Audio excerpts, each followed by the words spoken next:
কোরবানির ঈদ সামনে। এই কোরবানির ক্ষেত্রে আপনাদের জন্য, প্রত্যেকের জন্য করণীয়, পুরুষরা যেরকম ভাবে কোরবানির ফিকির করেন কোরবানি করার, মহিলাদের উপরেও কোরবানি ওয়াজিব হয়। তা আমাদের সমাজে শতকরা ৯৮% মহিলা যাদের উপরে কোরবানি ওয়াজিব হয়, কিন্তু তাদের কোরবানি আদায় করে না। গাফলতি। রমজান মাসের শুধু ফিতরা, এইটা দিয়া বেডিরে বুঝাইছে ফিতরা দিছি তোমার, কথা বুঝছেন না? কি লেগা? ফিতরা তো হইলো ১১০ টাকা। এবার বউ সারি গেলে সমস্যা কি? ৪৪০ টাকা, কথা বুঝছেন না? সারি বউরও যদি ফিতরা দেয় সমস্যা কি? তা ৫০০ টাকা, আরো ৬০ টাকা কম। অতএব এটা দিতে কোনো অসুবিধা, শিক্ষার দিয়ে দিলে কি, কিন্তু কোরবানি দিতে গেলে ১৫-২০ হাজার টাকা লাগবে। এই জন্য এটা আলাপ না করাই ভালো। এটা দিয়ে কোনো সারা শব্দ নাই। অথচ অগণিত মহিলাদের উপরে কোরবানি ওয়াজিব হয়। যার কাছেই, যেই মহিলার কাছে অল্প কিছু স্বর্ণ আছে, সাথে কিছু জমা টাকা আছে, ৫,০০০, ১০,০০০, ৩,০০০, ৬,০০০ আলগা টাকা, অতিরিক্ত সংসারের খরচের টাকা না।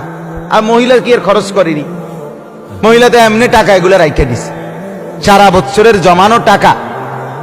যদি আমি আমার কথা বলতে থাকি, মাইক চল হোক বা না চল হোক, এটা যারা আয়োজক তাদের বিষয়, ঠিক নেই? হ্যাঁ, তারার বুঝো, এটা আমার কথা আমি বলতে থাকি। না বুঝলেও আলহামদুলিল্লাহ, বুঝলেও আলহামদুলিল্লাহ, আমার সওয়াব দরকার। তাই এই জন্য বলতেছি, আপনারাই বোঝেন।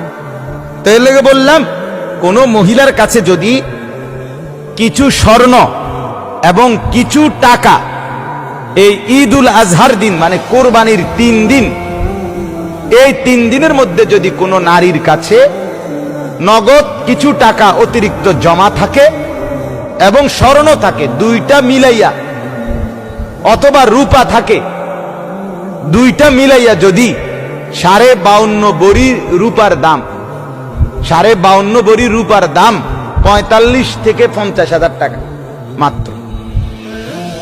এই টাকা পরিমাণ যদি দুইটার দাম, স্বর্ণের দাম আর ওই টাকাগুলো মিলাইয়া যদি হয়, ওই মহিলার উপরেই কোরবানি ওয়াজিব। কি পরিমাণ গুরুত্বপূর্ণ! কিন্তু আমাদের সমাজে মহিলাদের কি নাই কোরবানির? না, মহিলার গুরুত্ব দিয়ে পুরুষে তো বলে না, মহিলাও জানে না। জিজ্ঞাসা করলে আরো কব যে এত কিছু তুমি বুঝতে চাইও না। বেডুইত মানুষ, ভাত তরকারি রাঁধতে আসো, নিরিবিলি কি করো? ভাত রান্ধো।